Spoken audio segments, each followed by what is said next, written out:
Hi guys, welcome back to chart decipher. बात करते हैं आज के ट्रेड के एनालिसिस के बारे में। तो इस हफ्ते का आज का लास्ट ट्रेडिंग सेशन था और ये 5 दिन में से 4 दिन मेरे स्टॉप लॉस गए। ये चौथा दिन था जिसमें मेरा स्टॉप लॉस गया है। बचा हुआ एक दिन में स्टॉप लॉस नहीं था, ट्यूसडे के दिन। वो भी ये समझ लो कि कॉस्ट टू कॉस्ट मेरा कट हुआ था उस दिन। ठीक है, तो एक तरीके से देखा जाए तो प्रॉफिटेबल दिन तो सच कोई था नहीं, क्योंकि उसमें 1 रुपये का प्रॉफिट था सिर्फ उस दिन में, ट्यूसडे के दिन में।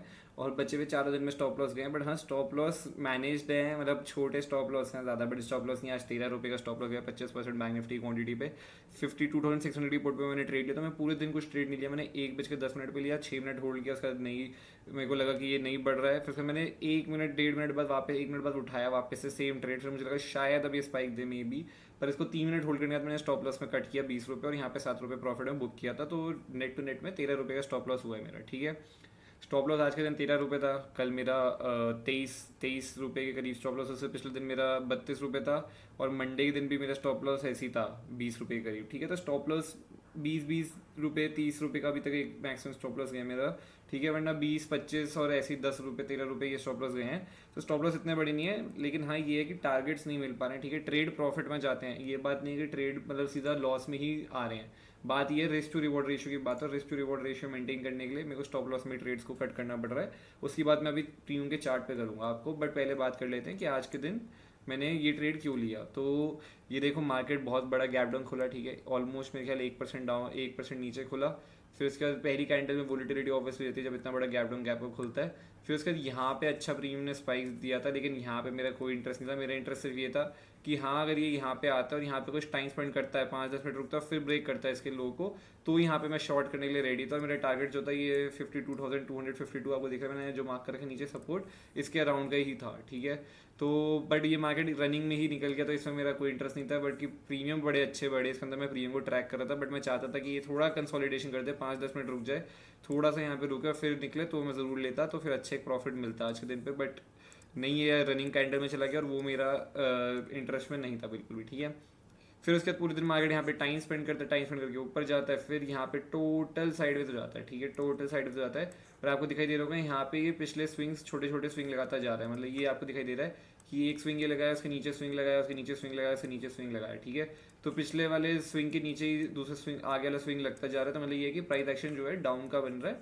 इस साइड पे। ठीक है, और यहाँ पे हमको दिखाई दे रहा है एक सपोर्ट लेवल है, एक क्लियर कट यहाँ पे कंसोलिडेशन एक सपोर्ट है। अब इस रेंज के अंदर बहुत लोगों ने राइटिंग करी होगी, कुछ लोग ये सोच रहे होंगे कि इस रेंज के अंदर ये कंसोलिडेशन करके अप साइड चला जाएगा, तो वो लोग यहाँ पे अपना पुट शॉर्ट करके बैठे होंगे नीचे का, इसका ही स्टॉप लॉस लगा के इंट्रा डे के अंदर जो जिन्होंने पोजीशन बनाई होगी इस रेंज के बीच में। या फिर यहाँ पे अप साइड में कुछ लोग ऐसे होंगे जो ये सोच रहे होंगे कि नीचे की साइड में चला जाएगा, यहाँ पे टाइम बिता के नीचे चला जाएगा, तो यहाँ पे कॉल राइट करके बैठे होंगे इस रेंज के बीच में, जिसने भी राइटिंग करी है पिछले 3 घंटे के अंदर यहाँ पे। ठीक है, 1.5 2 ढाई 3 घंटे के अंदर। और यही था, इस रेंज के बाहर ही कुछ थोड़ा बहुत ट्रेड मिलता जो मिलता। तो यहाँ पे मैं वेट कर रहा था, फाइनली इस वाली कैंडल में ये ब्रेक कर रहा था। और यहाँ पे मुझे लगा एक लॉन्ग अनवाइंड हो सकते हैं थोड़े बहुत, ये समवेयर एटलीस्ट इस जोन तक तो आ सकता है नीचे यहाँ पे। ठीक है, इस टारगेट्स के लिए। बट ये कैंडल नीचे आती है, उसके बाद देख सकते हैं पूरा रिवर्स हो जाता है, फिर धीरे धीरे धीरे धीरे करके नीचे आ रहा है। और यहाँ पे पैसा नहीं बनता ऑप्शन बायर का, आपको सीधी सीधी बात पता ही है। ठीक है, क्योंकि यहाँ पे जिसने लिया है तो उसका स्टॉप लॉस इस जगह पे हिट होना ही है इस कैंडल के अंदर, उससे बहुत पहले ही हो गया था, यहीं पे स्टॉप लॉस हिट हो गया था। ठीक है, तो इसलिए ये मेरा ट्रेड था। मैंने इस वाली कैंडल के अंदर एंट्री बनाई थी, इसमें प्रीमियम बढ़ा नीचे जब ये गया। फिर नेक्स्ट कैंडल के अंदर मैंने यहाँ पे बुक किया इसको, आई थिंक सो ट्रेड को। फिर मैंने सेम कैंडल के अंदर वापस फिर एंट्री बनाई है यहाँ पे। फिर मुझे लगा शायद ये अब डिप देके एक बड़ी सी कैंडल नीचे आ जाए, बट ये नहीं आ पाया। तो यहीं पे इसका स्टॉप लॉस देके मैंने यहाँ पे जो आपको दिखाई दे रहा है यहाँ पे कट कर दिया है। अभी मैं सीधा प्रीमियम के चार्ट पे लेके चलता हूँ और ये बताता हूँ कि ट्रेड लेने के बाद प्रॉफिट में आते हैं। ठीक है, मैंने जैसे 391 रुपीज़ पे ये बाय करी पुट, तो आपको दिखाई देगा यहाँ पे 391 पे बाय करिए। स्टॉप लॉस समवेयर मैंने यहीं पे लगा रखा था इस लो का 360 के आसपास। ठीक है, 30 रुपये का स्टॉप लॉस था, ये 416 के आसपास गया। फिर अगली कैंडल में आपको दिखा दे रहा है यार ये नीचे वापस से आ रहा है, और यहाँ पे जब ये नीचे आ रहा था तो फिर मुझे लगा कोई पॉइंट नहीं है, हो सकता है फिर ये रिवर्स हो जाए और यहाँ पे प्रीमियम में स्पाइक नहीं आ रहा। सेलिंग हमेशा मैंने जैसे आपको बताया कि देखो, सेलिंग बाइंग में एक बार ही हो सकता है मार्केट टाइम स्पेंड करे और फिर ऊपर निकले। ठीक है, पर सेलिंग में मार्केट ज़्यादा टाइम स्पेंड नहीं करता है। जब वो अगर ब्रेक कर रहा है यहाँ पे, तो वो सेलिंग में क्या नाम है स्पाइक देते हुए काफ़ी तेज़ी से ऊपर जाता है। ठीक है, समवेयर एटलीस्ट कुछ नहीं तो इस लेवल के अराउंड यहाँ तक तो ये आ सकता था 550 के आसपास तक, और काफ़ी टाइम नहीं लगता है, अगले 2-3 कैंडल में ये 550 ले जाता। ठीक है, क्योंकि आप सुबह की अगर सेलिंग देखो तो सुबह आप देख सकते हो यहाँ पे क्या हुआ है।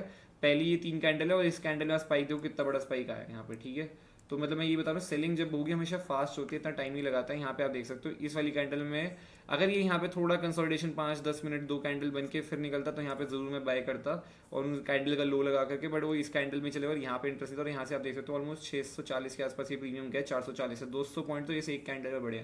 तो सेलिंग हमेशा फास्ट होती है। इसको गिरना था तो ये हो सकता था ये कैंडल ही कहीं समवेयर इतनी बड़ी बना देता और अगली कैंडल में समवेयर इस जोन के आसपास आ जाता, ठीक है।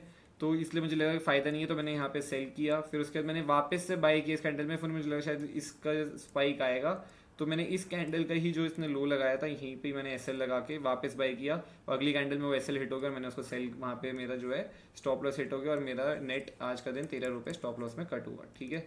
तो आई होप आपको वीडियो अच्छी लगी, प्लीज़ लाइक करना, शेयर करना, सब्सक्राइब करना और कमेंट करके बताना आप लोग दिन आज मार्केट में कैसा गया। Bye bye, take care, see you.